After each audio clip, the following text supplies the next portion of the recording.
Tonight, let yourself drift into the ancient world of Rome. Let your breathing slow, let the weight of the day dissolve from your shoulders, and allow your mind to travel far from this moment, across centuries, across oceans, to a time when the greatest empire the world had ever known stretched from the gray shores of Britain to the golden sands of Egypt. And at the very center of that empire, in a palace of marble and torchlight, sat a man who never wanted to be emperor at all. His name was Marcus Aurelius, and nearly 2,000 years after he lived and breathed and wondered about the meaning of it all, his quiet words still reach us in the dark. They reach us tonight. There is something deeply comforting about that, if you think about it gently, that a man who ruled over 60 million people, who commanded the most powerful armies on earth, who could have filled his days with luxury and spectacle and pleasure, instead chose to spend his evenings doing something remarkably simple. He sat alone, often by the dim glow of an oil lamp, and he wrote to himself, not for fame, not for publication, not for anyone else at all. He wrote the way you might speak to a friend who needed reassurance, except the friend was himself. And those private writings, never intended for another pair of eyes, became one of the most treasured books in all of human history. We call it Meditations, but Marcus never gave it a title. He never gave it to a publisher or a scribe. He simply wrote night after night, sometimes in the field during military campaigns, sometimes in the stillness of the imperial quarters in Rome, reminding himself how to live with patience, with kindness, with acceptance of the things he could not change. Imagine, if you will, the room where he might have written. The floor is cool stone, perhaps covered here and there with a woven rug. The walls carry the faint scent of cedar and old parchment. Outside, the city murmurs in its sleep, the distant sound of a cart rolling over cobblestones, the soft call of a night bird somewhere beyond the courtyard. And Marcus sits at a wooden table, his reed pen moving slowly across the page, pausing now and then to think, to breathe, to listen to the silence. He was not born into the imperial family, not in the way you might expect. His path to the throne was an unusual one, shaped by loss and by the quiet attention of others who saw something in him. A steadiness, a depth, a seriousness that was rare in a boy so young. Marcus was born in the year 121, in Rome, into a wealthy and respected family. His father died when Marcus was very young, perhaps only 3 years old. The boy barely knew him. He was raised instead by his grandfather, a man of dignity and restraint, and by his mother Domitia Lucilla, who was known for her generosity and her devotion to simple living despite the family's considerable wealth. There is a detail about his childhood that few people know. As a young boy, Marcus became fascinated with philosophy, not in the way children sometimes latch onto passing interests, but with a genuine and persistent devotion. By the age of 12, he had adopted the rough woolen cloak of the Stoic philosophers and began sleeping on a hard wooden board instead of his comfortable bed. His mother worried, as mothers do. She eventually persuaded him to place a thin animal skin over the board, a small compromise between philosophical discipline and a parent's love. It is a tender image, this serious boy, trying so hard to live according to his ideals, and the gentle hand of his mother softening the edges just enough. The Emperor Hadrian noticed young Marcus as well. Hadrian, who was aging and had no children of his own, was searching for a successor. Not just someone who could hold power, but someone who could hold it wisely. He saw in Marcus a rare quality. There is a story, perhaps partly legend, that Hadrian gave Marcus a nickname, Verissimus, meaning the most true. Whether the story is perfectly accurate or not, It tells us something about the impression this boy made on the most powerful man in the world. He was honest, unguarded, genuine in a world that rewarded deception. Hadrian's plan was intricate. He adopted a man named Antoninus Pius, on the condition that Antoninus would in turn adopt Marcus. And so the path was set. Marcus would one day become emperor, not through ambition or violence or scheming, but through a quiet chain of thoughtful decisions made by men who believed that wisdom mattered more than strength. And yet, Marcus did not rush toward that future. He spent his youth studying. He studied rhetoric and law, as was expected of a Roman nobleman, but his heart always returned to philosophy. He studied under some of the finest teachers of his age. One of them, a man named Rusticus, gave Marcus a gift that would shape the rest of his life. A copy of the writings of Epictetus, a former slave who had become one of the most profound Stoic thinkers the world had ever known. Imagine that for a moment. The future emperor of Rome, learning the deepest lessons of his life from the words of a man who had once been owned by another human being. There is something beautiful in that, something leveling. Wisdom, as the Stoics understood, does not care about your status. It comes to whoever is willing to listen. And Marcus listened. He listened for the rest of his life. When he finally became emperor in the year 161, at the age of 39, the world he inherited was not a peaceful one. There were wars along the northern borders. There were floods and earthquakes, and then came one of the most devastating plagues in ancient history, a pandemic that swept through the empire for years, killing millions, emptying towns, weakening the army.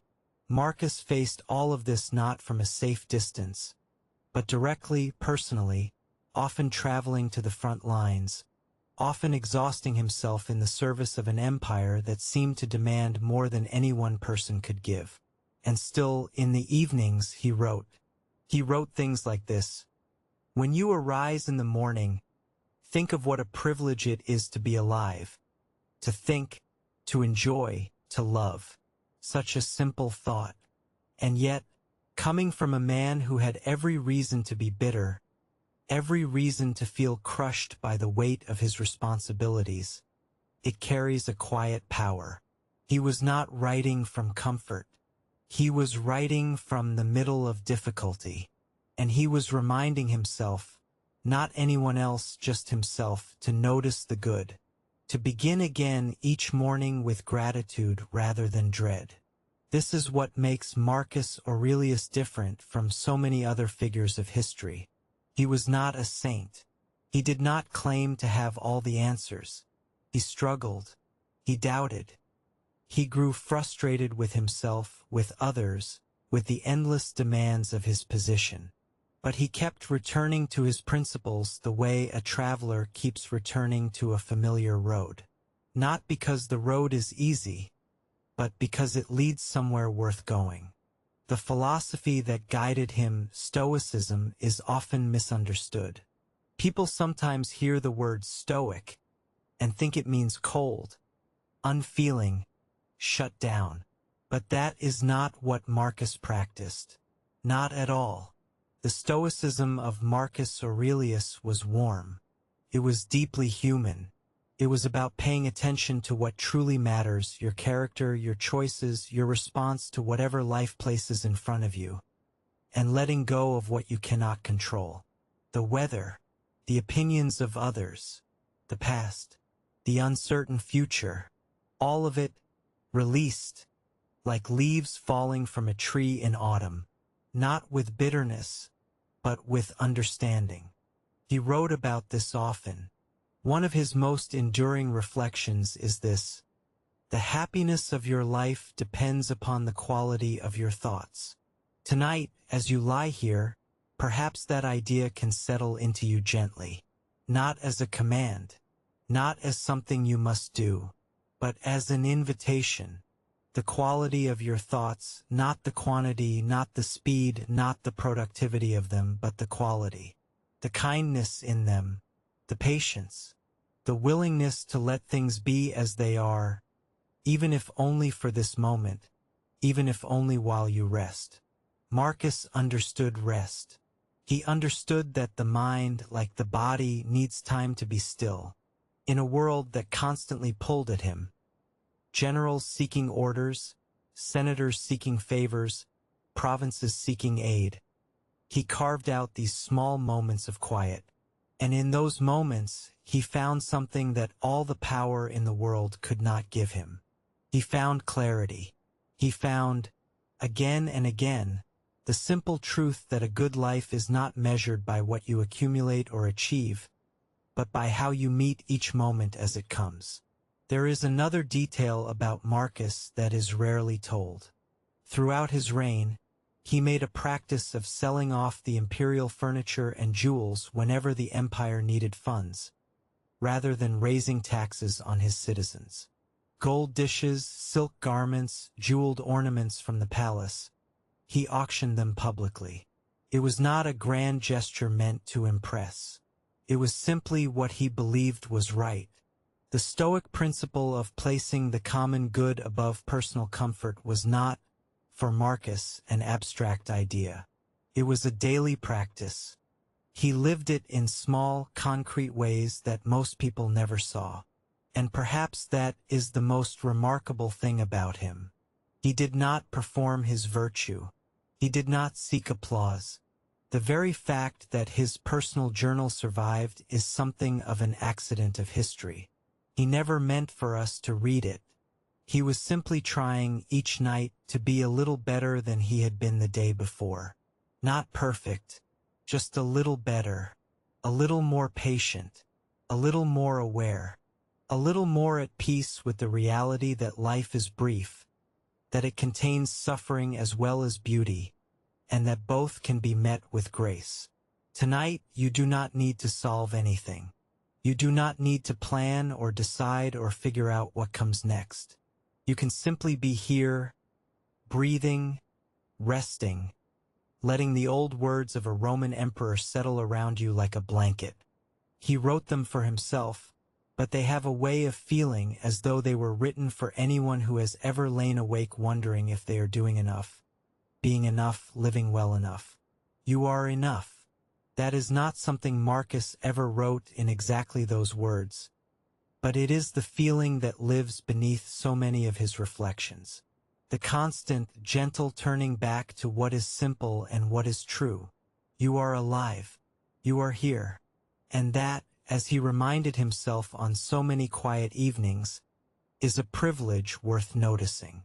In the chapters that follow, we will walk slowly through the life of Marcus Aurelius. We will follow him from his boyhood studies to the marble halls of the Senate, from the frozen battlefields along the Danube River to the final, peaceful days of his life. We will listen to his words, words about anger and forgiveness, about loss and acceptance, about the strange and wonderful experience of being a human being in a world that is always changing. But there is no hurry. The story will unfold gently, the way a river moves through a valley, not rushing, not forcing, just flowing. And if sleep comes to you before the story is finished, that is perfectly fine. That is, in fact, exactly what Marcus would have wanted. Rest is not a luxury. It is a necessity. And giving yourself permission to rest, fully and without guilt, is one of the most stoic things you can do. So let your eyes grow heavy. Let your body sink a little deeper into wherever you are lying. The ancient world is patient. It has waited nearly 2,000 years. Can wait a little longer while you sleep. And when you are ready, we will continue. We will go back to Rome, to the boy with the wooden board and the woolen cloak, and we will watch him grow into the man who would lead an empire, not with force but with thought, not with fear but with philosophy, not with noise but with a quiet voice, writing by lamplight, reminding himself of what matters most. For now, just breathe, just rest. The words will be here when you return. Let your body settle deeper now. Feel the warmth of the blankets around you, the gentle weight pressing you into the softness beneath. We continue our journey through the ancient world, back to a time when the fate of millions rested on the shoulders of a quiet, thoughtful boy. Marcus Aurelius was born on April 26th, in the year 121, in the heart of Rome. His family, the Anii, were not emperors or kings. They were something perhaps more interesting. They were among Rome's most respected aristocratic families, people who had earned their place through generations of public service, wisdom, and quiet dignity. His grandfather, Marcus Annius Verus, had served as consul 3 times, one of the highest honors in Roman political life. It was a household where duty was not a word spoken lightly. It was the very air they breathed. The boy's father, Marcus Annius Verus III, died when Marcus was only 3 years old. Imagine that for a moment. A child, barely old enough to form lasting memories, losing the man who should have guided him through the world. And yet, rather than being consumed by grief or lost to neglect, young Marcus was embraced by a family that believed in something greater than individual sorrow. His grandfather took him in, raised him in a home filled with books, conversation, and the steady rhythm of Roman civic life. There is a detail that historians sometimes overlook, one that reveals much about the kind of boy Marcus was. Even as a young child, he insisted on sleeping on a hard wooden board rather than the soft, luxurious beds available to a family of his wealth. His mother, Domitia Lucilla, worried about this habit. What kind of child chooses discomfort when comfort is freely offered? The answer, perhaps, is the kind of child who would one day write, "The impediment to action advances action. What stands in the way becomes the way." But that wisdom was still decades away.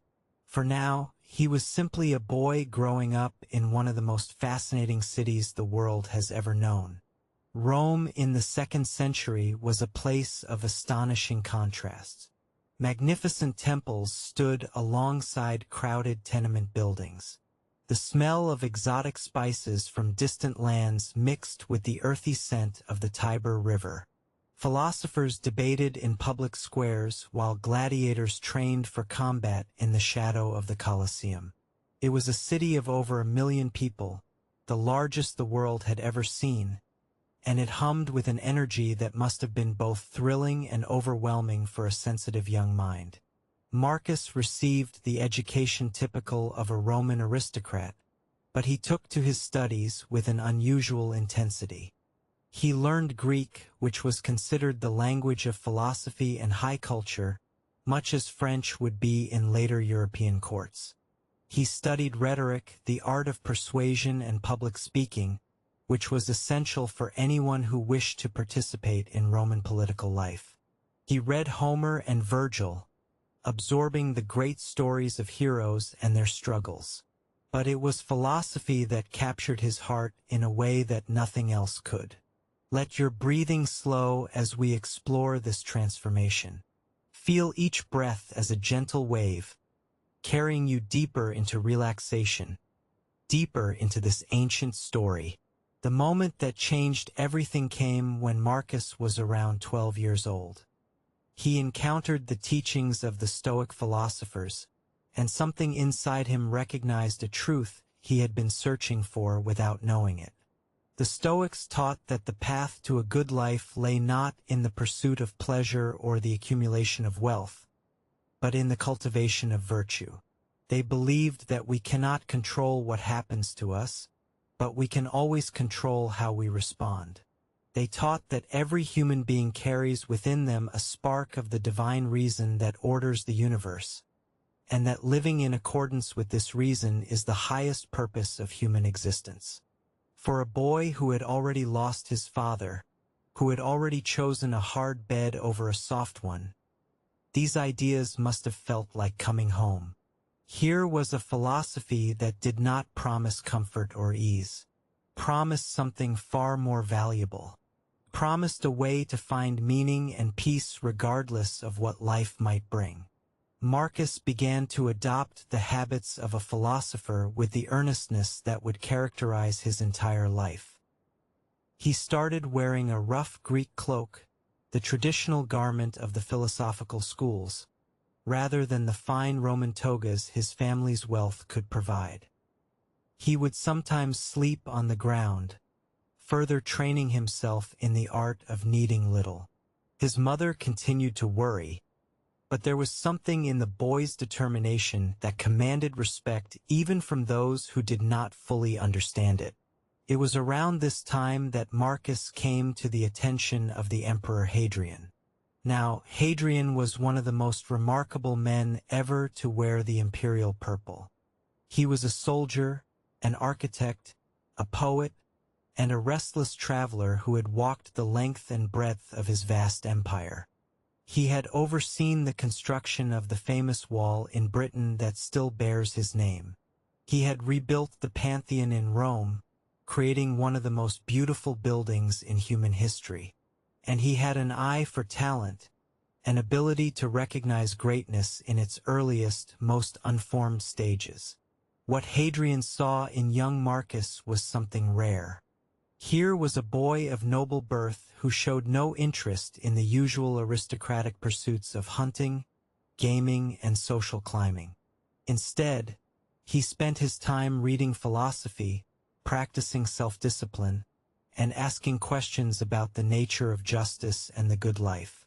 Hadrian gave him an affectionate nickname, Verissimus, meaning the most truthful one. In a world where flattery and deception were the common currencies of power, this was perhaps the highest compliment anyone could receive. Let these thoughts settle around you like a warm blanket. There is no need to hold onto them tightly. Let them drift through your mind like clouds passing across a moonlit sky. Hadrian's recognition set in motion a chain of events that would shape the course of history. The aging emperor had no children of his own, and the question of succession weighed heavily on his mind. Rome had learned through bitter experience that the transfer of power could be a bloody and chaotic affair. Hadrian devised an elegant solution. He would adopt a successor who would in turn adopt his own successor, creating a planned line of stable leadership.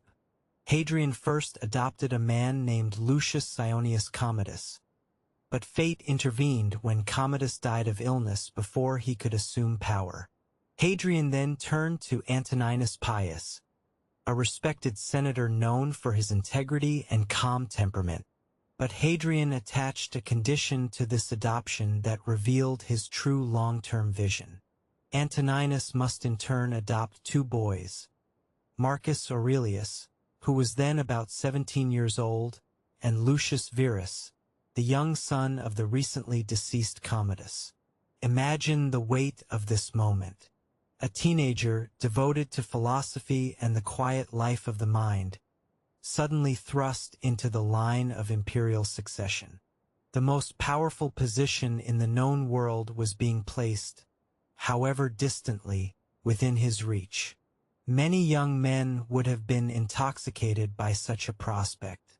Marcus, characteristically, is said to have been more troubled than excited. When he learned of Hadrian's plans, he reportedly felt a deep sadness, as though he could already sense that the philosopher's life he loved was slipping away from him. Hadrian died in July of 138, and Antoninus Pius became emperor. He proved to be everything Hadrian had hoped, a wise, measured, and deeply humane ruler. For the next 23 years, Antoninus governed the empire with a steady hand, and during all that time Marcus served at his side, learning the art of leadership not from books alone but from the living example of a good man doing difficult work with grace and patience. Marcus watched how Antoninus handled crises without panic, how he listened to all sides of a dispute before rendering judgment, how he treated even the lowest servant with the same courtesy he showed to senators and generals. Years later, Marcus would fill an entire section of his meditations with the lessons he learned from this adoptive father, lessons about patience, about the importance of thorough deliberation, about the danger of being swept up in the emotions of the moment. From my father, Marcus wrote, I learned mildness and an unshakable commitment to decisions carefully made. I learned indifference to empty honors and a love of work and perseverance. During these years of preparation, Marcus continued his philosophical studies with some of the greatest teachers of the age. He studied with Apollonius of Chalcedon, who taught him to remain constant in the face of sharp pain and personal loss. He studied with Sextus of Carinthia, a grandson of the great Plutarch, who showed him what it meant to live without pretension. And he studied with Junius Rusticus, perhaps the most important of all his teachers, who introduced him to the discourses of Epictetus. Epictetus was a former slave who had become one of the most influential philosophers in Roman history. His teachings, recorded by his student Arrian, would become the foundation of Marcus's own philosophical practice. Epictetus taught that freedom is not a matter of external circumstances. A slave can be free in spirit, while an emperor can be enslaved by his own desires and fears. This teaching must have struck Marcus with particular force, knowing as he did that an emperor's throne awaited him, and knowing too that such power could corrupt even the strongest soul. Let your mind rest with these images of the young Marcus, studying by lamplight, walking through the gardens of the imperial palace, slowly and carefully preparing himself for a role he never sought but would fulfill with extraordinary dedication. There is something deeply peaceful about watching a person grow into their purpose, about seeing the quiet accumulation of wisdom that comes from years of patient study and self-examination. The years passed, and Marcus grew from a thoughtful boy into a serious, deeply principled young man. He married Faustina, the daughter of Antoninus Pius, in the year 145. By all accounts, he loved her dearly, though their marriage, like all marriages, would have its share of challenges and sorrows. Together they would have 13 children, though tragically only 5 would survive to adulthood, a reminder of the fragility of life that even an emperor's wealth and power could not overcome. As you drift deeper toward sleep, carry with you this image of Marcus in his years of preparation. A young man who did not seek power but prepared himself for it with extraordinary care. A philosopher who knew that the truest test of wisdom is not what we think or say, but how we live. A human being who understood, even in his youth, that the path to peace lies not in avoiding difficulty, but in meeting it with clarity, courage, and an open heart. The night is quiet around you now. The ancient world grows soft and hazy at the edges, like a painting seen through candlelight. Marcus is there, still young, still learning, still becoming the person he was meant to be. And in that becoming, there is a lesson for all of us. We are all always in the process of becoming, and that process, with all its uncertainty and struggle, is not something to fear. It is the very substance of a meaningful life. Rest now. Let the story carry you. There is more to tell, but it will wait for you, patient as philosophy itself, ready whenever you are ready to continue the journey. And so we come to the day the crown passed to him. It was March of the year 161, and Antoninus Pius, the man who had been both emperor and father figure to Marcus, lay dying. The accounts tell us that Antoninus spent his final hours calmly, as though death were simply the next appointment on a long and well-ordered schedule. He gave the golden statue of Fortuna, a symbol traditionally kept in the emperor's bedchamber, to Marcus. He spoke a single word to the captain of his guard when asked for the night's watchword. The word was equanimitas. Equanimity, a fitting final instruction from a man who had governed with steadiness for more than 2 decades. Marcus was 39 years old. He had spent the better part of his life preparing for this moment, and yet, by every account, he did not welcome it. He wept at the death of Antoninus.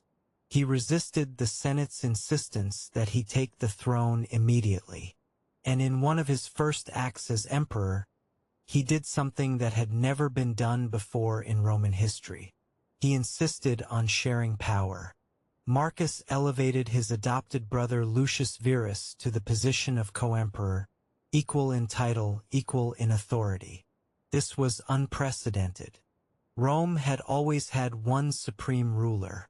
The idea of 2 emperors governing side by side was as strange to the Roman world as it might seem natural to us today. But Marcus did not want sole power. He remembered Hadrian's original plan, which had named both boys as future leaders.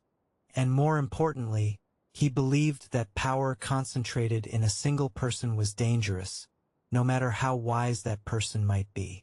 It is worth pausing here to let this detail settle in your mind.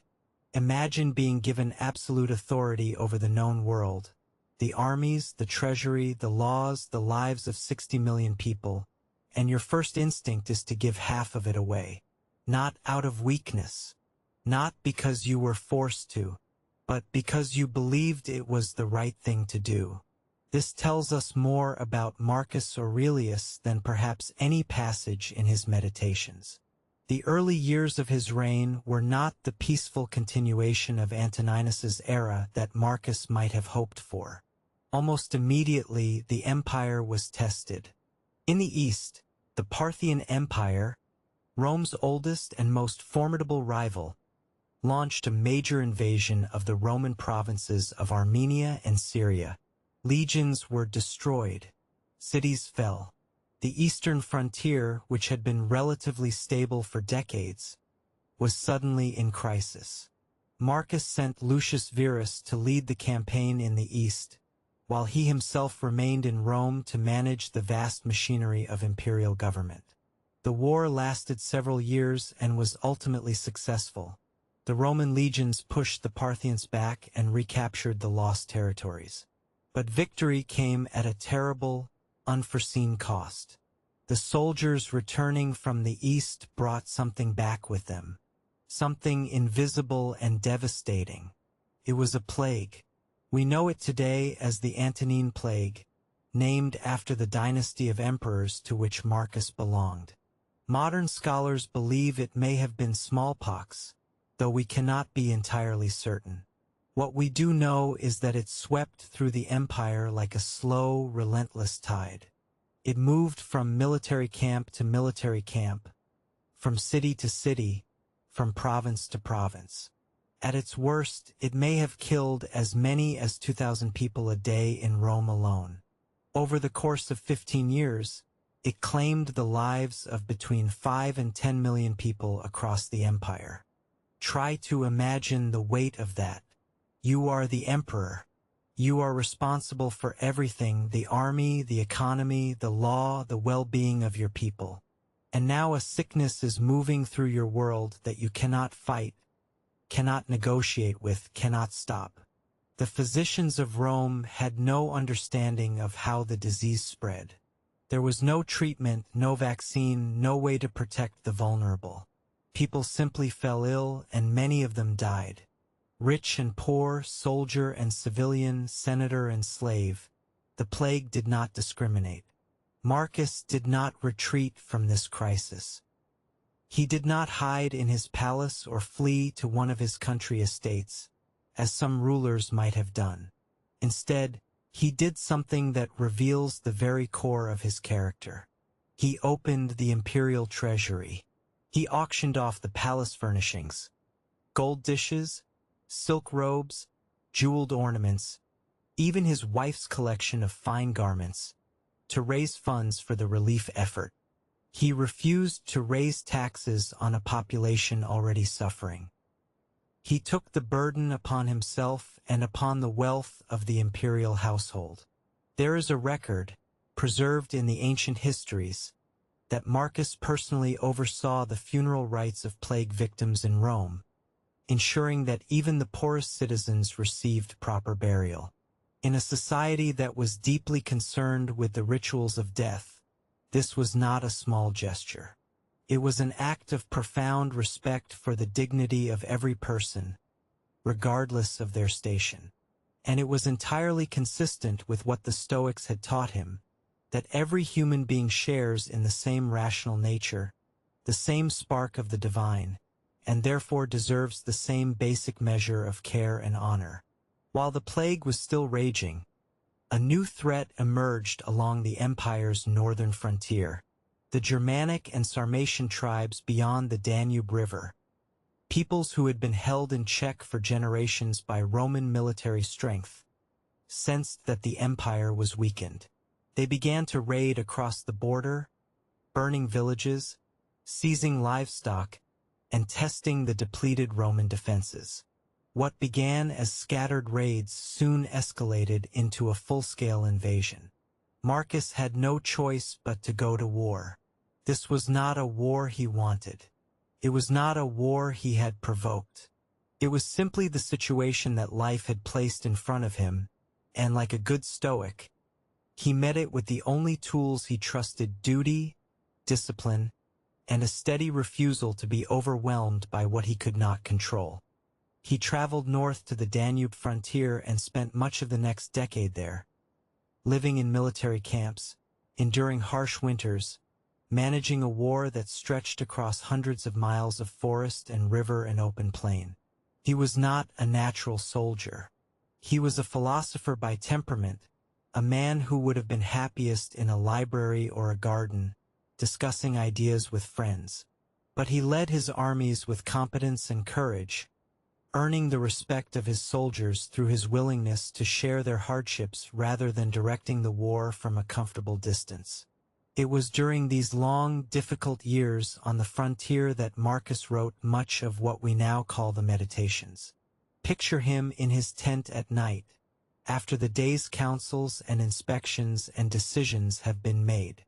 The camp is quiet except for the occasional call of a sentry. The air is cold. Winter along the Danube is bitter, far colder than anything Marcus would have known in Rome. A single lamp burns on his small wooden table, and he writes. He does not write about strategy or politics. He does not record the events of the day.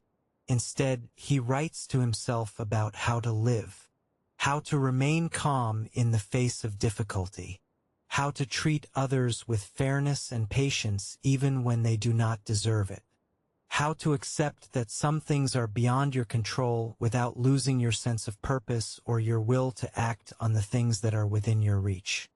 You have power over your mind, not outside events, he wrote.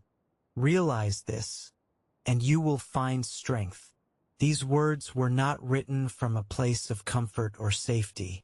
They were written in the middle of a war, in the middle of a plague, by a man who was exhausted and grieving and carrying a weight that would have crushed most people. And yet the words are calm. They are clear. They are gentle even, as though Marcus had found, in the very act of writing, a small space of peace within the storm. He wrote about death often, not with fear, but with a kind of quiet acceptance. The Stoics believed that death is a natural part of life, no more to be feared than the changing of the seasons. Marcus reminded himself of this again and again, perhaps because he needed to.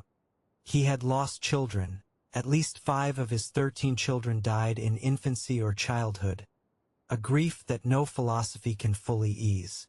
He had lost friends and mentors and fellow soldiers.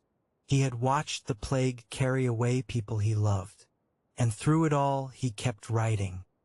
He kept reminding himself that life is brief, that it is precious precisely because it is brief, and that the only proper response to its brevity is to live each day with as much integrity and kindness as you can manage. There is a passage in the Meditations where Marcus compares human life to a river. Everything is flowing, he says. Our bodies, our thoughts, our experiences. All of it is moving, changing, passing away. Nothing stays. Nothing is permanent. And rather than finding this thought depressing, Marcus finds in it a kind of freedom. If nothing lasts, then there is no point in clinging. No point in hoarding. No point in being afraid of loss, because loss is simply the nature of things. What matters is not how long you hold something, but how you hold it while it is yours. Tonight, as you lie here in the quiet, perhaps you can feel something of what Marcus felt on those cold nights along the Danube. Not the hardship, you are warm, you are safe, you are resting, but the stillness. The sense that for a few moments, at least, the world has slowed down enough to allow you to simply be. To breathe. To let your thoughts drift like leaves on that river Marcus described. Moving gently, going wherever the current takes them, without resistance, without effort. Marcus did not find peace by escaping his circumstances. He found it by moving through them with his eyes open and his heart steady. He did not pretend that life was easy. He did not deny the suffering around him or his own exhaustion and doubt. He simply chose, again and again, to meet whatever came with the best of himself. And on the nights when the best of himself felt very small indeed, he wrote. He put words on paper. He reminded himself of what he believed, and somehow that was enough to carry him through to the morning. Lucius Verus, his co-emperor and adopted brother, died in the year 169, likely from the plague or from the aftereffects of a stroke. Marcus mourned him and carried on alone. The war in the north continued. The plague continued. The demands of governing continued. And Marcus continued to write. He was not superhuman. He was tired. His health, never robust, deteriorated over the years of campaigning. Ancient sources mention chronic stomach ailments, difficulty sleeping, and a general frailty that he fought against with the same quiet determination he brought to everything else. He took a medicine compounded by his physician Galen, one of the most famous doctors in history, that contained small amounts of opium, which helped him manage pain and find what sleep he could. Even in this, there is something deeply human and relatable. The Emperor of Rome, lying awake at night, unable to sleep, reaching for whatever small comfort might help him rest. You do not need to be an emperor to know that feeling. You do not need to be fighting a war on the Danube to understand what it is like to lie in the dark and wait for sleep to come. But Marcus would tell you, if he could speak to you tonight, if his voice could reach across the centuries, that it is all right. That wakefulness is not a failure. That rest comes when it comes, and in the meantime, you can simply be here, breathing, letting the day fall away from you piece by piece, like snow melting in the warmth of a fire. The philosopher king did not have all the answers. He never claimed to. What he had was a practice, a daily, patient, imperfect practice of turning toward what is good and letting go of what he could not change. And that practice sustained him through years of difficulty that would have broken many others. Let it sustain you now in this much smaller and gentler way. Let the thought of Marcus, writing in his tent, the lamp flickering, the world outside dark and cold and vast. Let that image settle into your mind as you settle into rest. He is not asking anything of you. He is simply showing you, by his example, that it is possible to find stillness even in the middle of everything. Close your eyes if they are not closed already. Let your breathing deepen. The story will go on. The philosopher king has more to teach us, more to share, more quiet wisdom to offer in the hours ahead. But for now, this is enough. This moment, this breath, this rest. It is enough. Tonight, we return to the story of Marcus Aurelius. But this time, we are going to do something different. We are going to look at the book itself, the private journal that Marcus kept during the hardest years of his life. The book we now call the Meditations. It is, by any measure, one of the most remarkable documents in all of human history. Not because it was written to be remarkable, not because Marcus intended anyone to read it, but precisely because he didn't. These were notes to himself, reminders, quiet conversations between a man and his own conscience, written in stolen moments at the end of long and difficult days. Let your body settle as we begin. Find a comfortable position and let the weight of today slowly release from your shoulders. The room is quiet. The world outside can wait. For now, there is only this story and the soft cadence of these words, carrying you gently toward rest. The Meditations were never given a title by Marcus. He never organized them into chapters or prepared them for publication. What we have is something rawer and more intimate than that. A series of reflections written over many years, mostly during the long military campaigns along the Danube frontier. They come to us in 12 books, though even that division may not be Marcus's own. Some scholars believe the books were arranged by later editors who gathered the scattered pages of the emperor's private writings after his death. The first book is different from all the others. In it, Marcus does something that no other ancient philosopher did in quite this way. He writes a list of the people who shaped him, and he names, with extraordinary specificity, what he learned from each of them. His grandfather taught him gentleness and the control of temper. His mother taught him reverence for the divine and generosity, not only in material things but in the deeper sense of not thinking narrowly or suspiciously. From his tutor Diognetus, he learned to be unimpressed by trivial things, to endure discomfort, and to listen to anyone who had something worthwhile to say. Picture Marcus writing these acknowledgments. He is not young anymore. He has been emperor for years. He has buried children, fought wars, and navigated political crises that would have overwhelmed most people. And yet, here at the beginning of his private journal, he takes the time to remember every person who helped him become who he is. There is something deeply moving about this. The most powerful man in the world, sitting down to write about gratitude. Let that thought settle into your mind as your breathing slows. Gratitude, not as a practice or a technique, but as a natural response to remembering how much we have received from others.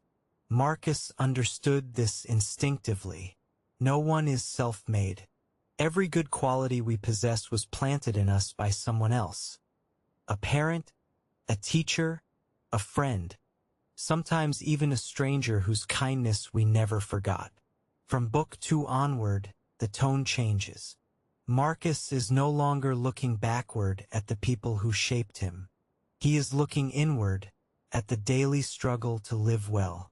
And what strikes you immediately is how honest he is with himself. There is no posturing in the Meditations, no attempt to sound impressive or wise. Marcus writes like a man who knows he falls short of his own ideals and is trying, every single day, to close that gap. He reminds himself again and again that life is short, not in a morbid way, not to frighten himself, but to clarify what matters. When you remember that you will die, that everyone you know will die, the petty irritations of daily life lose their power. The colleague who annoyed you, the plan that didn't work out, the small humiliation you suffered in public. None of these things matter against the vast backdrop of time. Marcus saw this clearly, And he returned to this theme throughout the meditations because he needed to keep reminding himself. Even the wisest among us forget. There is a passage early in the meditations where Marcus tells himself to begin each morning by anticipating the difficulties ahead. He writes that he will meet people who are ungrateful, arrogant, dishonest, and envious. But he also reminds himself that these people act this way out of ignorance. They do not understand what is truly good and what is truly harmful.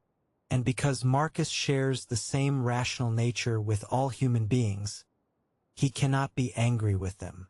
They are, in a real sense, his family. This is not idealism.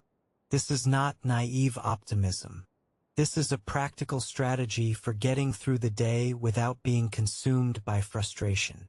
And it is remarkable because Marcus was writing this not from the comfort of a philosophy classroom but from a military camp, surrounded by exactly the kind of difficult people he describes. He was managing generals, politicians, and courtiers, people whose ambitions and fears made them unpredictable and sometimes dangerous. His advice to himself was not theoretical. It was survival. Let your mind drift with these ideas. You do not need to memorize them or analyze them. Just let them wash over you like the sound of distant water. Marcus wrote for himself, and perhaps the best way to receive his words is in the same spirit. Privately, quietly, without effort. One of the recurring themes in the meditations is the idea of the inner citadel. Marcus believed that every human being possesses an inner fortress, a place of calm and clarity that cannot be touched by external events. You can lose your wealth, your reputation, your health, even the people you love. But the inner citadel remains as long as you choose to maintain it. No one can enter it without your permission. No event can breach its walls unless you open the gates yourself. This is perhaps the most practical teaching in all of Stoic philosophy. It does not require you to change the world. It does not ask you to become someone you are not. It simply says, you have a choice about how you respond to what happens to you. And in that choice lies all of your freedom. Marcus tested this idea under the most extreme conditions imaginable. As emperor, he faced a constant stream of crises. Wars, plagues, betrayals, natural disasters. His co-emperor Lucius Verus was unreliable. His wife Faustina was the subject of vicious gossip. His generals sometimes defied him. And through all of it, Marcus tried to return to the inner citadel. Not always successfully. He admits in the meditations that he sometimes fails, that he sometimes loses his temper or allows himself to be dragged into anxiety. But he always comes back. He always tries again. There is a beautiful metaphor that Marcus uses somewhere in the later books.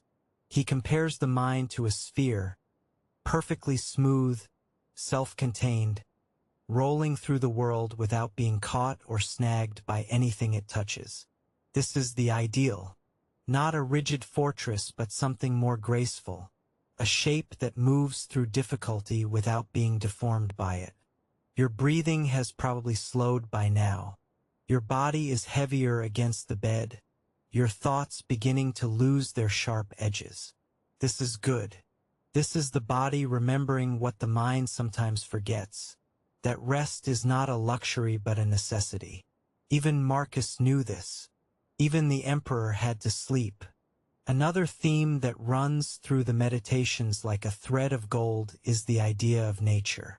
Marcus returns again and again to the natural world as a source of perspective and comfort.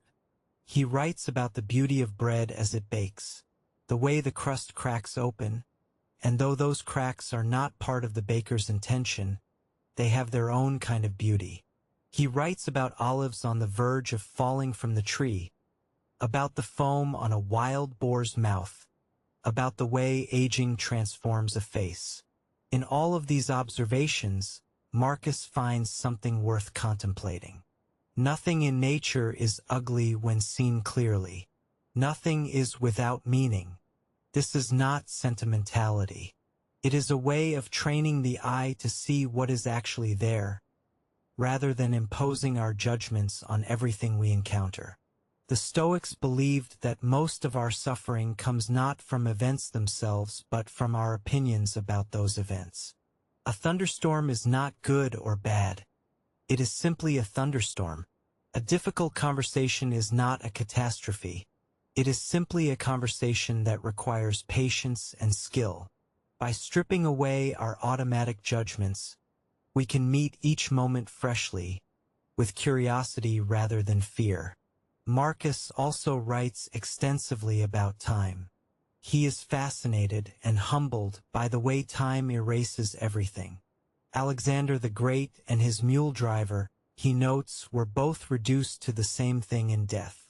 The grandest achievements of the Roman Empire will eventually be forgotten, just as the empires before Rome were forgotten. This is not despair.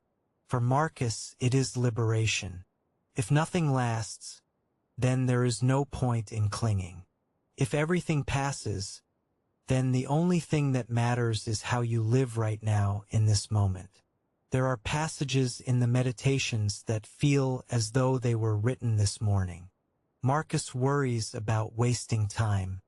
He scolds himself for sleeping too late, for being distracted, for caring too much about what others think of him. He reminds himself to focus on what is essential and to let go of everything else. These are not the concerns of an ancient Roman emperor. These are the concerns of every thoughtful person who has ever lived. And perhaps that is the deepest gift of the Meditations. Not the specific advice, which is sometimes dated and sometimes contradictory, but the example. Here is a man who had every reason to believe he was special. He ruled the known world, he was called a god by his subjects, and yet he spent his private moments trying to be a better human being. He did not assume that power made him wise. He did not confuse his position with his character. He kept writing, kept questioning, kept reaching for something higher than what the world offered him. The night is growing deeper now. The story of the Meditations is the story of a man talking to himself in the dark, trying to find his way. And is that not what all of us are doing in our own way? Lying in the quiet of our rooms, sifting through the day's events, trying to make sense of what happened and who we want to be tomorrow. Marcus would understand. He was doing the same thing 2,000 years ago, in a tent on the edge of the Roman frontier, with the sound of wind and sentries and the distant murmur of a river he could not see. He was tired. He was worried. He was doing his best. And he wrote it all down, not knowing that his private words would survive the centuries and find their way to us, here, tonight. Let that connection comfort you. Across all the years and all the distance, you share something with Marcus Aurelius. You share the experience of being human, of lying awake, of wondering, of hoping to do better. And if a Roman emperor could find peace in that experience, perhaps you can too. Close your eyes now if they are not already closed. Let the words dissolve into silence. The Meditations will be here when you return. The wisdom of Marcus will wait for you, patient and steady, like a lamp that never goes out. Rest now. You have done enough for today. Tomorrow is its own story, and it will unfold in its own time. For now, there is only this breath, this stillness, this gentle drift towards sleep. It is enough. Tonight, as the world grows quiet around you, we are going to explore one of the deepest themes in the philosophy of Marcus Aurelius. It is a theme that, at first glance, might seem too heavy for the gentle hours before sleep. But as you will discover, Marcus found in it not heaviness but lightness, not fear but freedom. We are going to talk about death. and about the way everything changes, everything passes, everything returns to where it came from. Settle into your bed. Let the pillow accept the weight of your head. Let your hands fall open, your jaw unclench, your shoulders release whatever tension they have been carrying. The day is over. Whatever happened, good or difficult or somewhere in between, it is finished now. And in that finishing there is a kind of peace. Marcus Aurelius thought about death more than almost any other philosopher in history. Not because he was morbid, not because he was afraid, but because he believed that remembering death was the key to living well. If you forget that your time is limited, you waste it. You spend your energy on things that do not matter. You postpone the conversations you should have today. You put off the work that only you can do. But if you hold death gently in your awareness, not as a threat but as a fact as natural as breathing, then everything comes into focus. You stop wasting time on anger. You stop hoarding things you do not need. You stop pretending that the small irritations of daily life are worth your precious hours. Marcus wrote about this often in his journal. He had a way of listing the great figures of the past, emperors, philosophers, generals, artists, and then noting simply that they are all gone. Augustus is gone. Hadrian is gone. The brilliant physicians who attended them, gone. The astrologers who predicted their futures, gone. The horses they rode, the palaces they built, the lovers they cherished, all gone, dissolved back into the elements from which they came. This is not meant to depress you. Lie still and listen. Let these thoughts move through you like clouds crossing a night sky. Marcus was not trying to make himself sad. He was trying to wake himself up. Because when you truly understand that everything is temporary, including you, including the people you love, including the worries that keep you awake at night, something remarkable happens. You become free.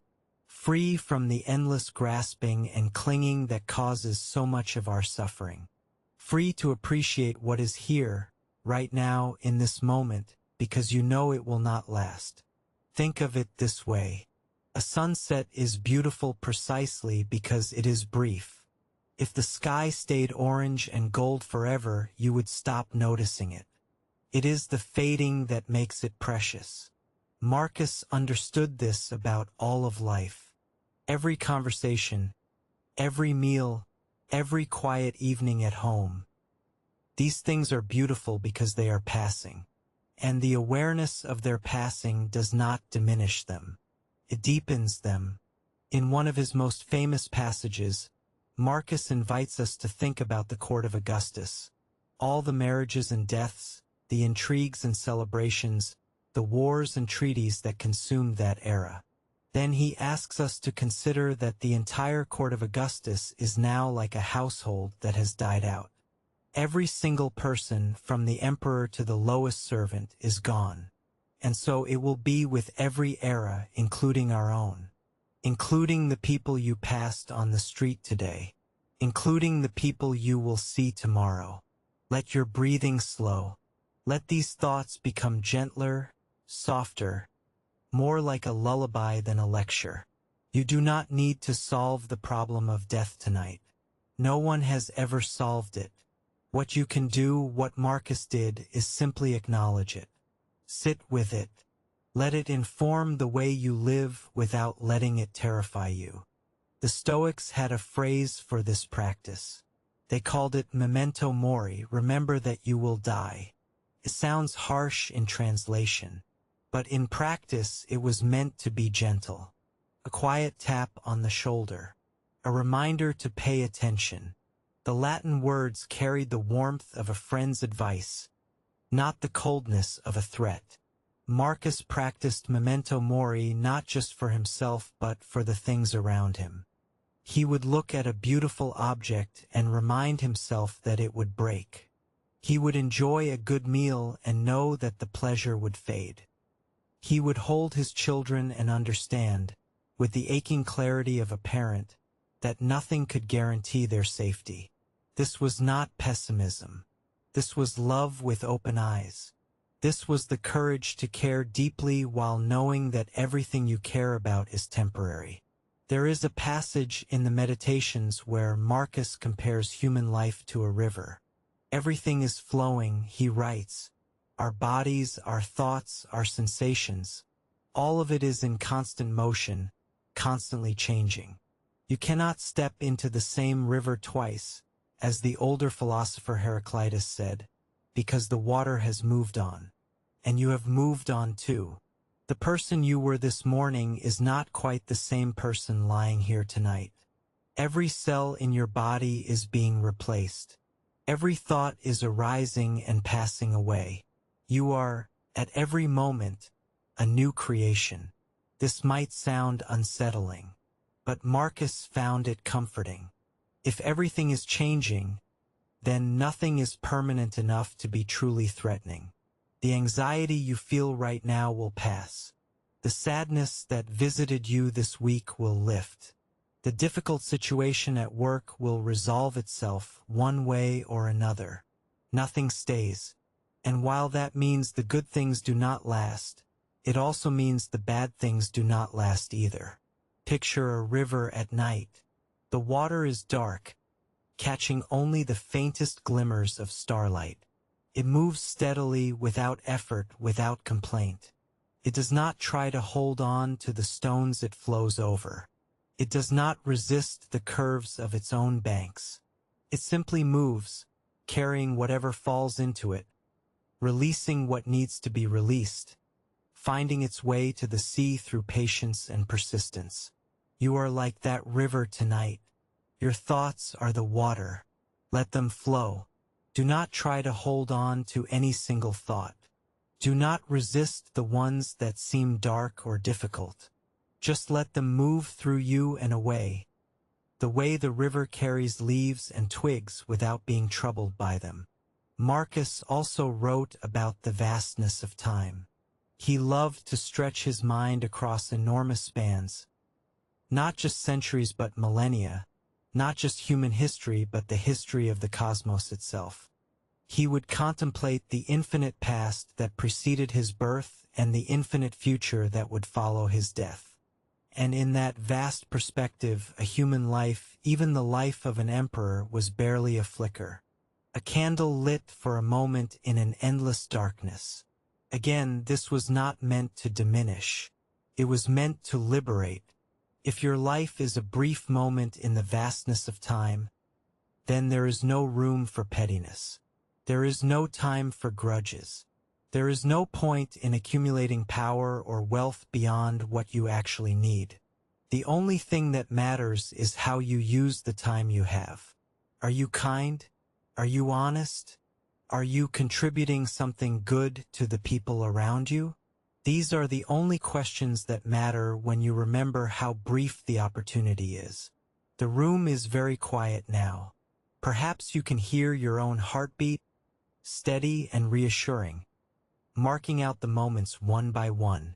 Each heartbeat is a gift, not because it is owed to you, but because it is given freely without your asking, without your effort. Your heart has been beating since before you were born, and it will continue until the moment it stops. You do not control it. You cannot command it. It is a mystery, this life force that sustains you, and it asks nothing of you in return except that you let it do its work. Marcus understood this mystery. He felt it deeply, even as he tried to understand it with his rational mind. The Stoics believed that all of nature was animated by a kind of divine reason, a logos they called it, that ordered everything from the orbits of the planets to the growth of a single blade of grass. Death was not the end of this order but part of it. When a person died, their elements returned to the whole. Their atoms were recycled into new forms, new plants, new animals, new human beings. Nothing was truly lost, only rearranged. There is something profoundly peaceful in this view. Your body is made of atoms that were once part of stars, part of mountains, part of ancient oceans. And when you are gone, those same atoms will become part of something else. Something equally real, equally beautiful, equally alive. You are, in the most literal sense, connected to everything that has ever existed and everything that ever will. Let that thought carry you. You are not separate from the world. You are not a lonely island of consciousness floating in a void. You are woven into the fabric of existence itself, as intimately as a thread in a tapestry. When you sleep tonight, you are resting in the same universe that held Marcus Aurelius, that held every person who has ever lived, that holds the stars and the seas and the quiet darkness between galaxies. Marcus wrote near the end of his meditations that the longest-lived and the shortest-lived person lose the same thing in death. Both lose only the present moment because that is all anyone ever has. The past is already gone. The future has not yet arrived. The only thing that is real is now.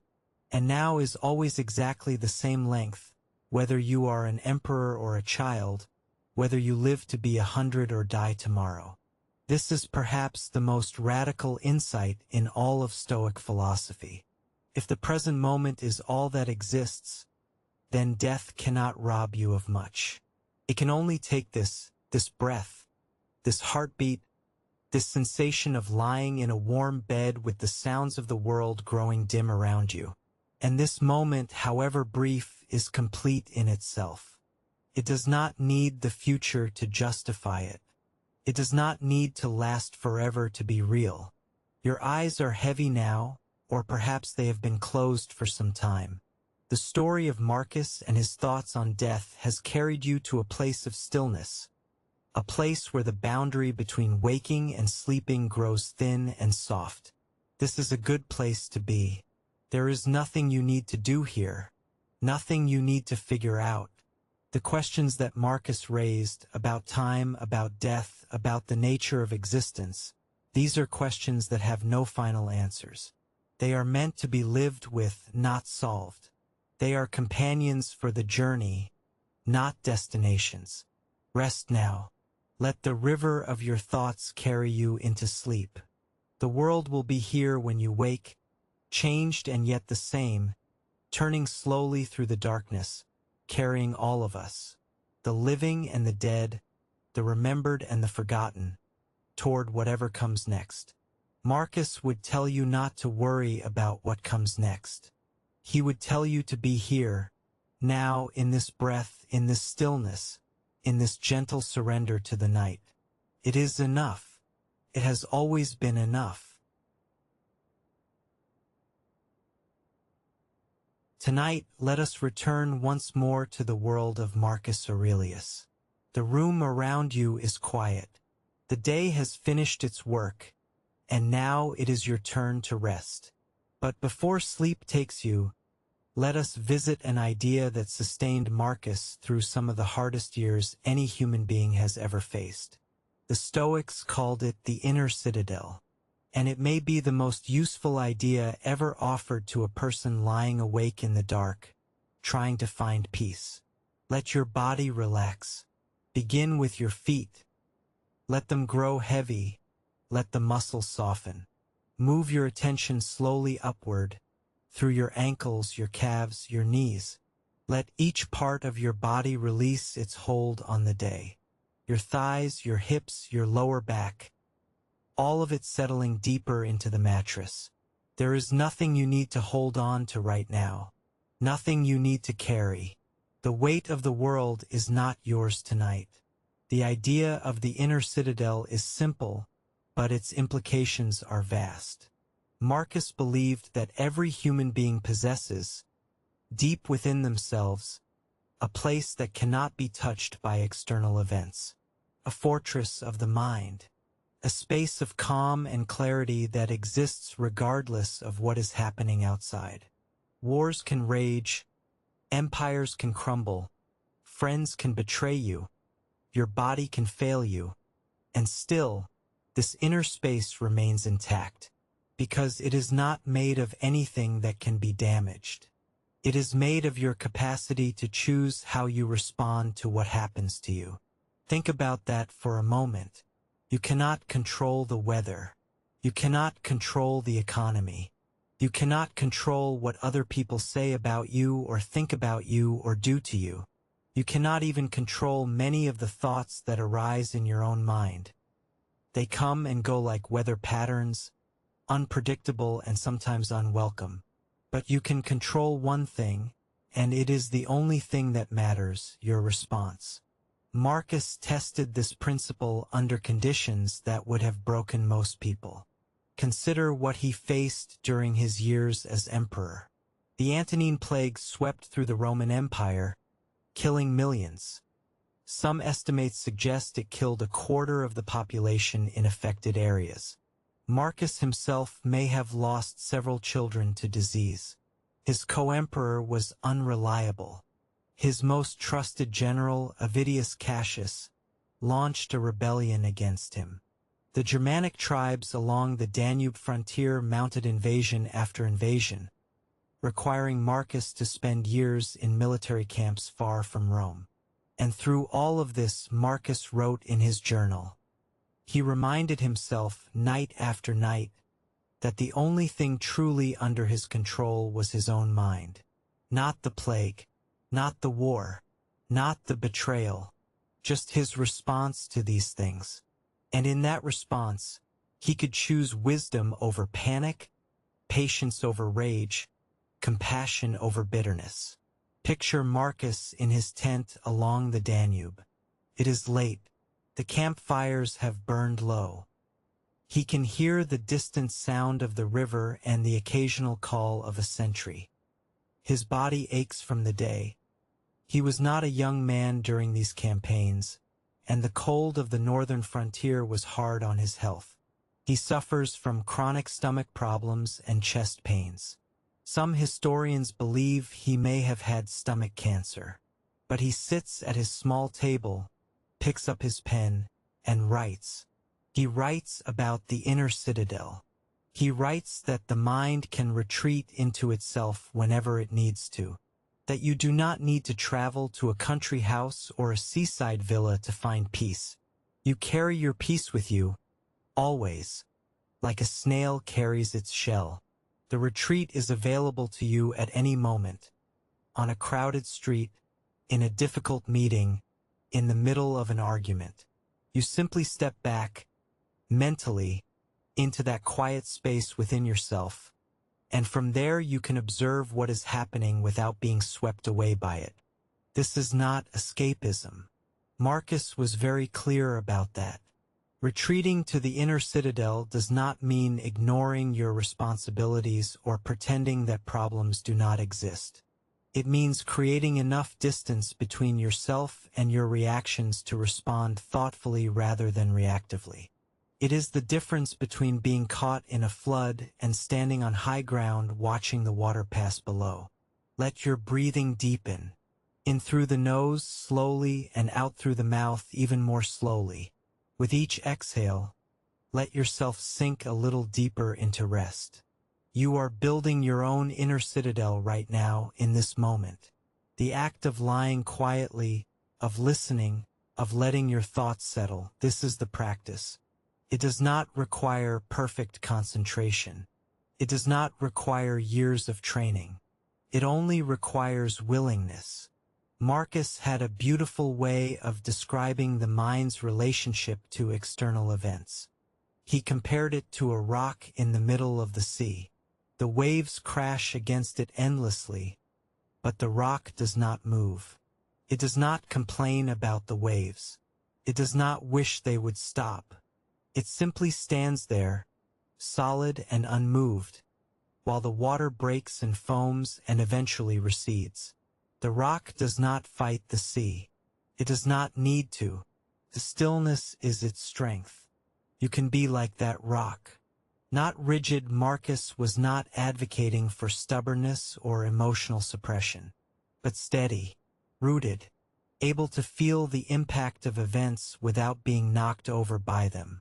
The key distinction that Marcus drew was between experiencing an emotion and being controlled by one. You can feel anger without acting angrily. You can feel fear without making decisions based on fear. You can feel sadness without allowing sadness to define you. This distinction is extraordinarily practical. Think about the last time something upset you. A rude comment, a disappointing result, a plan that fell apart. In that moment, the event and your reaction to it probably felt like the same thing. The rudeness and the anger, the disappointment and the despair. They seemed fused together, inseparable. But Marcus would gently separate them. Here is what happened, he would say, and here is what I am feeling about what happened. These are two different things. The event is outside my control. My response is within it. There is a passage in the Meditations where Marcus writes that the things that trouble us are not really out there in the world. They are in our judgments about the world. Take away the judgment, and the pain dissolves. This does not mean pretending that bad things are good. It means recognizing that our suffering often comes not from events themselves, but from the stories we tell ourselves about those events. Someone criticizes your work. The criticism is just words, vibrations in the air, marks on a screen. The pain comes from your interpretation. They think I am not good enough. I have failed. Everyone will see that I am a fraud. These interpretations are not facts. They are stories, and stories can be rewritten. Marcus rewrote his stories constantly. When he felt angry at someone, he reminded himself that they were acting out of ignorance, not malice. When he felt overwhelmed by his duties, he reminded himself that this was exactly what he had been prepared for. When he felt afraid of death, he reminded himself that death was as natural as birth.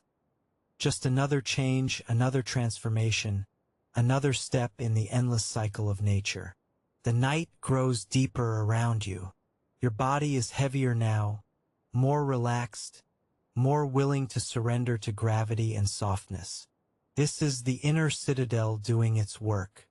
You have stepped back from the day's events. You have let go of the stories that were troubling you. And in their place, there is this quiet warmth, the sound of your own breathing, the gentle descent toward sleep. Marcus also wrote about the importance of returning to the inner citadel regularly, not just in moments of crisis, but as a daily practice. He compared it to maintaining a garden. You do not wait until the weeds have taken over to start pulling them. You tend the garden every day, a little at a time, so that it remains a place of beauty and order. In the same way, you can tend your inner citadel every day. A few minutes of quiet reflection in the morning. A pause before reacting to a difficult situation. A moment of gratitude before bed. These small practices strengthen the walls of the citadel, not against the world but against the chaos of your own unexamined reactions. Marcus would sometimes write reminders to himself that sound almost like prayers. Be like the headland, he wrote, on which the waves constantly break. It stands firm, and around it the troubled waters sink to rest. Another time he wrote, the universe is change. Life is opinion. What he meant was that the facts of your life are neutral. It is your opinions about those facts that create your experience. Change the opinion and you change the experience. This is not always easy. Marcus never pretended it was. He wrote with the honesty of someone who struggled with his own advice. There are passages where you can feel his frustration with himself. Why am I still angry about this? Why can I not let go of that worry? He was not a saint or a superhuman. He was a person like you, doing his best in difficult circumstances. And his best was extraordinary, not because he never failed, but because he never stopped trying. The wind outside your window, if there is wind tonight, is the same wind that blew across the Danube 2,000 years ago. The stars above your roof, if you could see them, are the same stars that Marcus watched from his tent. The human struggle to find inner peace is not new. It is as old as consciousness itself. And the tools that Marcus used, awareness, perspective, the willingness to examine his own thoughts, are available to you right now in this moment, free of charge, requiring nothing more than your attention. Rest in your inner citadel tonight. You have built it with every patient breath, with every moment of quiet attention, with every decision to let go rather than hold on. It is not a grand or imposing structure. It does not need to be. It is simply a space, your space, where the noise of the world cannot reach you unless you invite it in. Marcus would understand what you are feeling right now. The heaviness of the eyelids, the softness of the thoughts, the way the body seems to be dissolving into the bed, becoming one with the warmth and the stillness. He felt this too, at the end of his long days, when the writing was done and the lamp had been extinguished and there was nothing left but the darkness and the breathing and the slow, grateful drift towards sleep. Go there now, to that place where thinking stops and resting begins.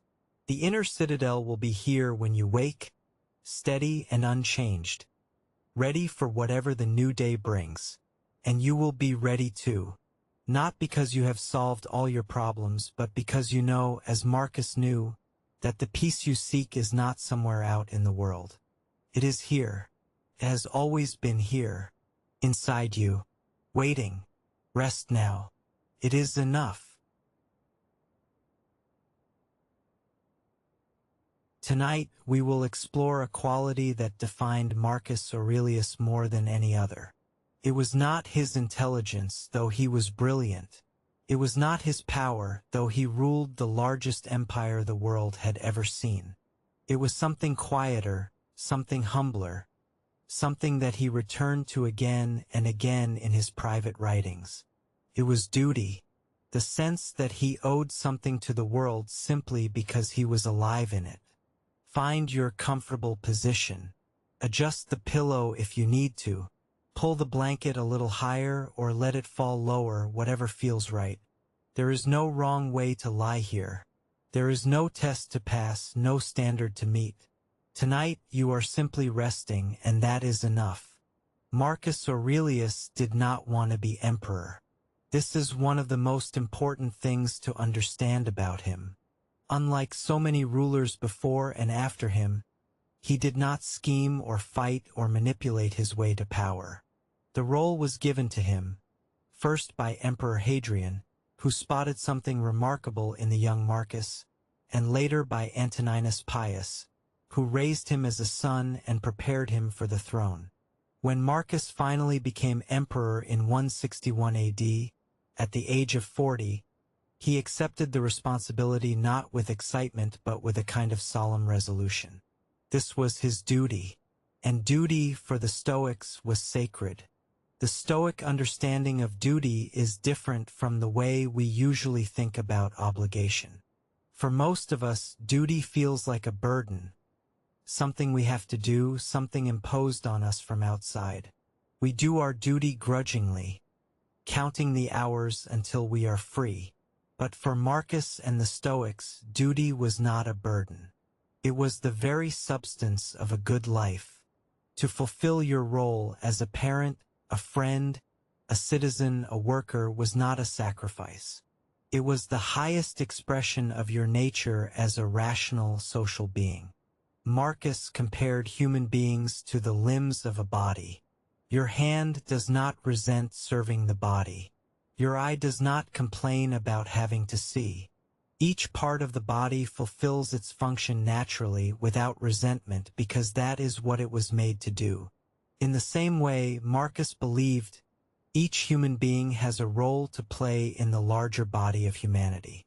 Your duty is simply to play that role as well as you can. This might sound demanding, lying here in the soft dark of your room. But Marcus was careful to distinguish between effort and anxiety. You should give your best to your work, your relationships, your responsibilities, yes. But you should not torment yourself over the results. The results are not in your control. Only the effort is. A farmer plants seeds with care and attention, but he cannot command the rain. A doctor treats her patients with skill and compassion, but she cannot guarantee a cure. Marcus governed the empire with intelligence and integrity, but he could not stop the plague or prevent every border from being threatened. This distinction between what you can control and what you cannot is the beating heart of Stoic philosophy. And it is, perhaps, the most useful idea ever conceived for someone lying awake at night worrying. Whatever you are worried about right now, a deadline, a relationship, a health concern, a decision you need to make, ask yourself this simple question. Is this within my control? If it is, then you can make a plan and take action tomorrow. There is no need to worry about it tonight. If it is not within your control, then worrying about it is like trying to change the weather by frowning at the sky. It does not work. It only exhausts you. Marcus applied this principle ruthlessly to his own life. When the Germanic tribes invaded, he did not waste time wishing they hadn't.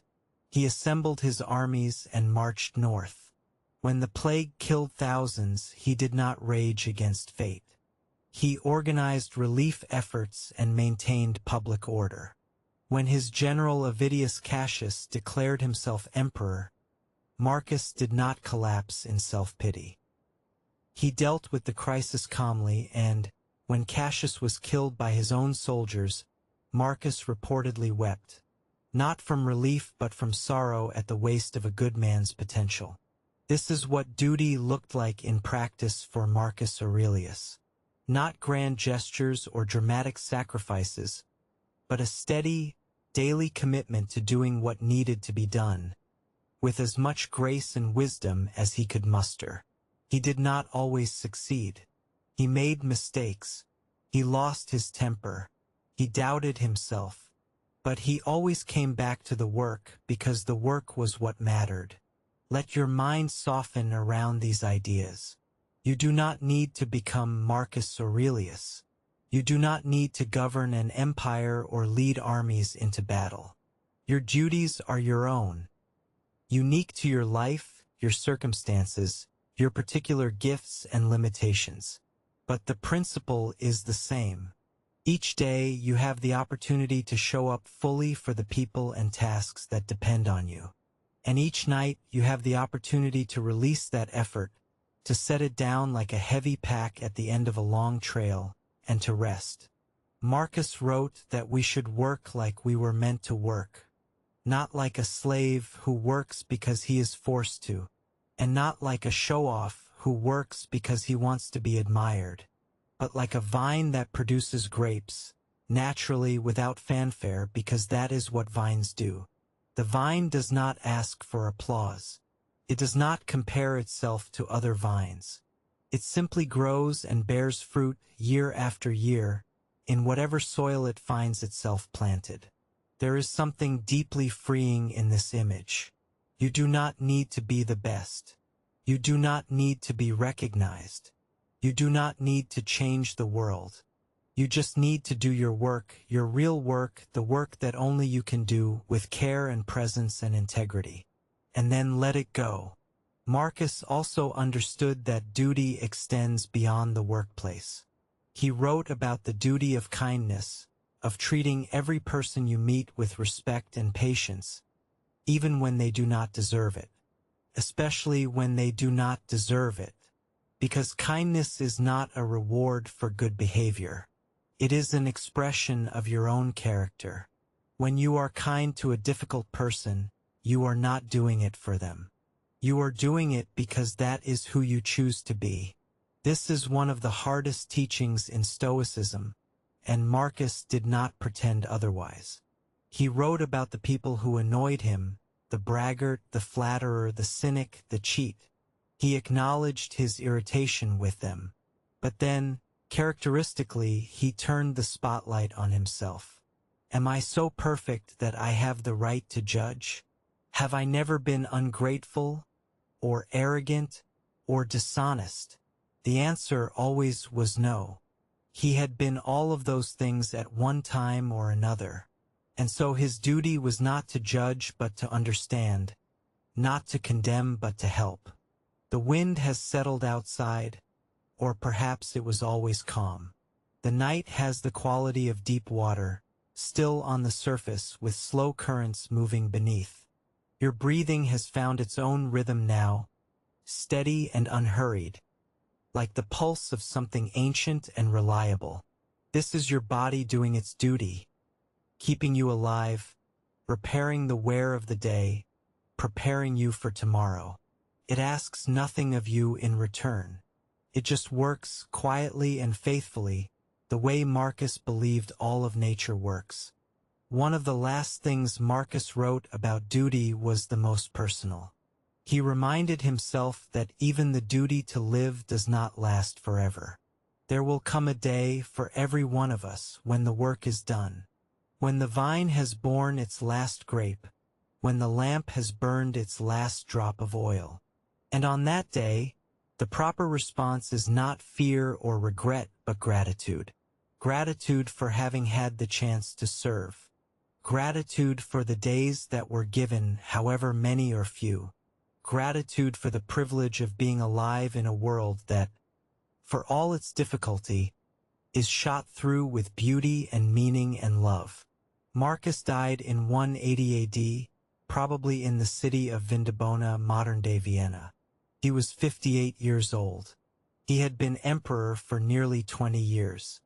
He had spent the last decade of his life at war, far from Rome, far from comfort, far from the philosophical discussions he loved. And yet, by every account, he faced the end with the same steadiness he had shown throughout his reign. His last recorded words, according to one historian, were addressed to the officer of his guard. "Go to the rising sun. I am already setting." It is a beautiful image. A man who spent his life in service, acknowledging that his service was complete. Not clinging to life, not raging against the end, just turning, gently, toward the horizon and letting go. You do not need to let go of anything so final tonight. You are simply letting go of the day, of its demands, its frustrations, its small victories and defeats. You are setting down the weight of your duties for a few hours, trusting that they will be there in the morning, waiting for you, patient as always. And when you pick them up again tomorrow, you will be rested. You will be ready, not because you have found all the answers, but because you have remembered what Marcus never forgot, that showing up with your whole heart to the work of being human is the most meaningful thing you can do with your time. Sleep now. The work will wait. The morning will come, and you will rise to meet it, as you always do, with whatever strength and grace the night has given you. It is enough. It has always been enough. Tonight is the final chapter of our journey with Marcus Aurelius. We have traveled a long way together through his childhood, his education, his rise to power, his years of war and plague, and the philosophy that sustained him through all of it. Now, as the night settles around you for the last time in this series, we will look at what Marcus left behind. Not the empire, which would soon begin its long decline, but something more lasting, something that is still alive tonight, in this room, in these words, in the quiet space between your thoughts. Make yourself comfortable. This is a gentle ending, not a dramatic one. There are no battles left to fight, no crises to manage. Just a man, a legacy, and the soft pull of sleep. Marcus Aurelius died in March of 180 AD. He was likely in Vindobona, a Roman military camp on the Danube, in the territory that is now Austria. Some accounts say he died of the plague that had ravaged the empire for years. Others suggest it was the accumulated toll of chronic illness, the stomach ailments and chest pains that had plagued him for much of his adult life. What everyone agrees on is that he faced death as he had faced everything else. with composure, with acceptance, and with concern for others rather than himself. In his final days, according to the historian Cassius Dio, Marcus called his friends and advisors to his bedside. He did not weep or beg for more time. Instead, he spoke about the nature of life and death with the calm of a philosopher who had spent decades preparing for this moment. He commended his son Commodus to their care, though he must have known, with the painful clarity of a father who truly sees his child, that Commodus was not the man he had hoped he would be. And then Marcus let go. The lamp that had burned so steadily for 58 years went out. The philosopher king was gone. Let your body sink deeper into the bed. Feel the mattress supporting you completely, holding you without effort, the way the earth holds everything that rests upon it. You do not need to hold yourself up right now. You do not need to be strong or alert or ready for anything. The world is taking care of itself for a few hours, and your only job is to rest. What happened after Marcus died is, in some ways, a cautionary tale. Commodus, his son and successor, was almost the opposite of his father. Where Marcus was thoughtful, Commodus was impulsive. Where Marcus sought advice, Commodus relied on flattery. Where Marcus governed with restraint, Commodus indulged in excess. Within a few years, the stability that Marcus had maintained through decades of crisis began to unravel. Commodus was eventually assassinated in 192 AD, and the empire plunged into a period of civil war and instability. But Marcus's legacy was never the empire. Empires, as he himself wrote, are temporary. They rise and fall like waves on the sea. What endures is the example, and Marcus's example, of a person who held enormous power and used it with humility, who faced terrible adversity and met it with grace, who understood his own flaws and worked every day to overcome them. That example has never been more relevant than it is today. The Meditations survived by what seems like a miracle. Marcus never intended them to be published. They were his private journal, his nightly conversation with himself. How they were preserved through the centuries, through the fall of Rome, through the chaos of the medieval period, through wars and fires and the simple entropy that destroys most things. No one knows for certain. But they survived. And when they resurfaced during the Renaissance, they struck readers with the force of a revelation. Here was an emperor who sounded nothing like an emperor. Here was a man of supreme authority who wrote about his own weakness, his own doubts, his own struggles with anger and laziness and fear. Here was a leader who did not pretend to have all the answers but who asked, with aching sincerity, the same questions that every thoughtful person asks. How should I live? How should I treat other people? How can I face suffering without being destroyed by it? How can I make peace with the fact that everything I love will someday be gone? These questions have no final answers. That is part of their power. They are not puzzles to be solved, but practices to be lived. And Marcus lived them with a fullness and honesty that continues to inspire 2,000 years after his death. Think about what that means. 2,000 years. The Roman Empire has been gone for centuries. The Danube frontier that Marcus defended is now the border between modern nations. The plague that killed millions is a footnote in medical history. The wars, the politics, the daily crises that consumed Marcus's waking hours. All of it has faded into the past, barely remembered except by scholars. But the words he wrote to himself, late at night by lamplight, in a cold tent far from home, those words are alive. They are here, tonight, woven into the story that is carrying you toward sleep. Marcus would have been astonished by this. He did not write for posterity. He wrote for survival, to get through the next day, the next crisis, the next wave of doubt or grief.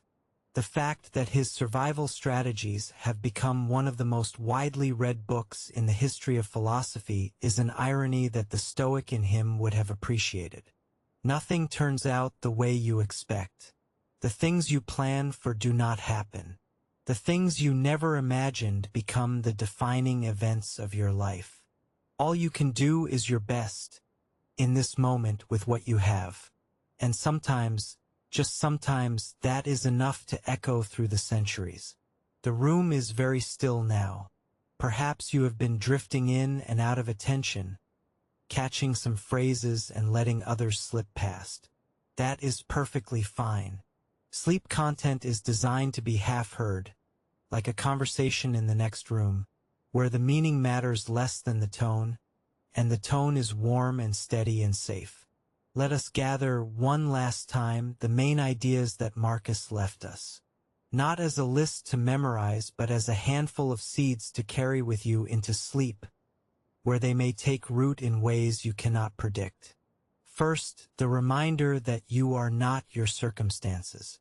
Whatever is happening around you, at work, at home, in the wider world, it does not define you. You are defined by how you respond. The inner citadel is always there, always available, always yours. Second, the recognition that everything is temporary.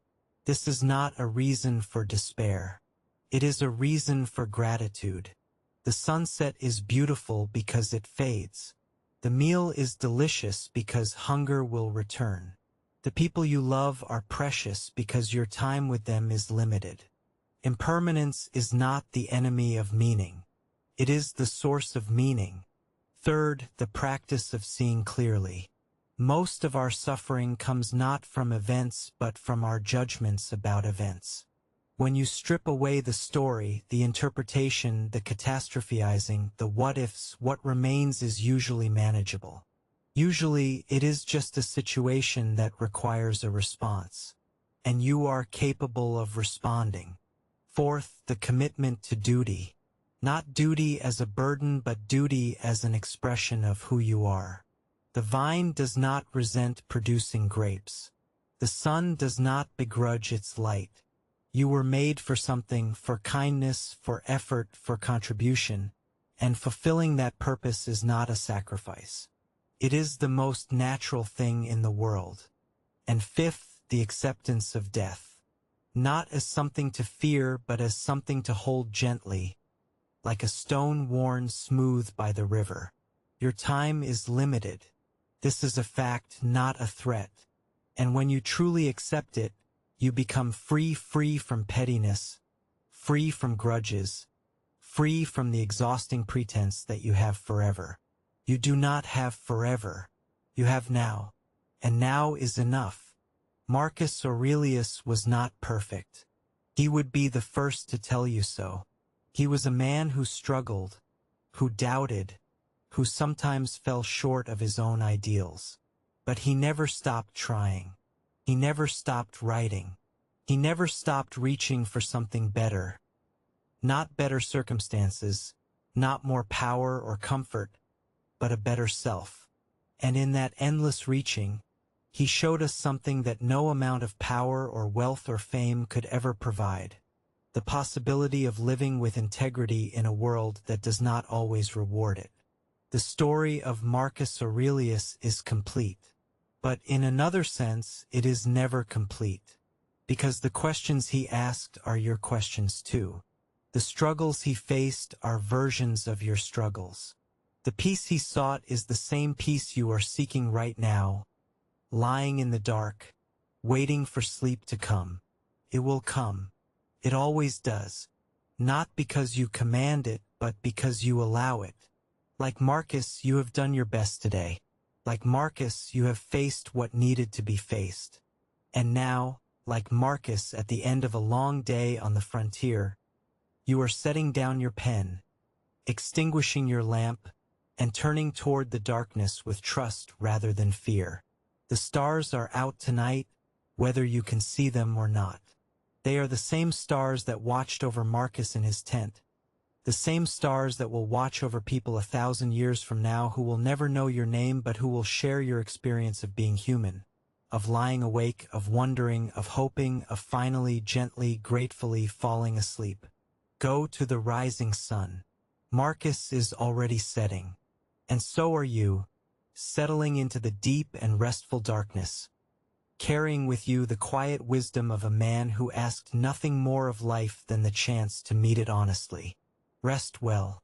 The morning will come, and with it, new duties, new challenges, new opportunities to practice everything Marcus taught. But that is tomorrow's story. Tonight there is only this, only rest, only the long, slow exhale of a day that is finished. It is enough. It has always been enough. Good night.